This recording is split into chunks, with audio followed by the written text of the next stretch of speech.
Hello, I'm Richard Jack Smith of Real Talk Movie Reviews, continuing my Best and Worst of the Decade series today with the worst film score of the decade between the years 2000 and 2009.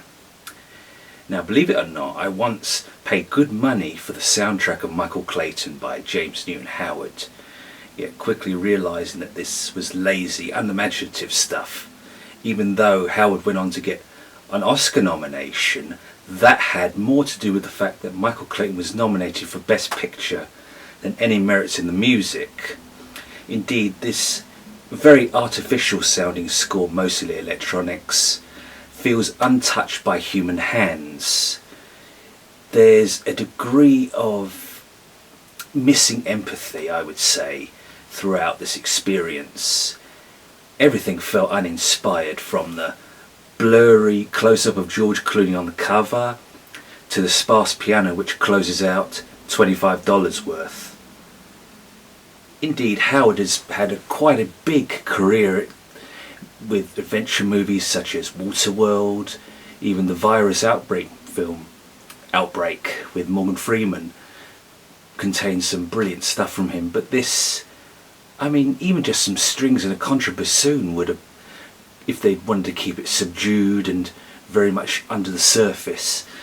Yet what we hear in Michael Clayton is mostly just electronic bleeps and just weird sounding drones, and I mean, an orchestra is credited, but you wouldn't think from listening to this 30 to 40 minute experience that there was any live players at all used.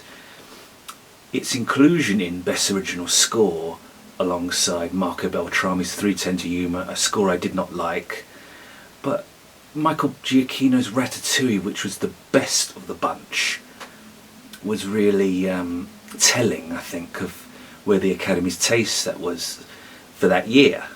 They didn't nominate There'll Be Blood for Original Score with Johnny Greenwood. Many critics have championed that score. Another one I don't like. About the only piece I do is when Robert Elswit, the cinematographer, went up to collect his prize, there was some music they played that was nice, but it was a diamond in the rough.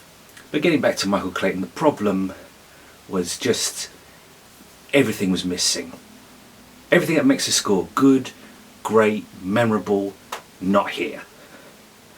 It's the worst of the decade because it represents a trend which not only Howard but many other composers are guilty of, or were guilty of, and are still guilty of, and that's just not serving the film with a musical score which can be up front.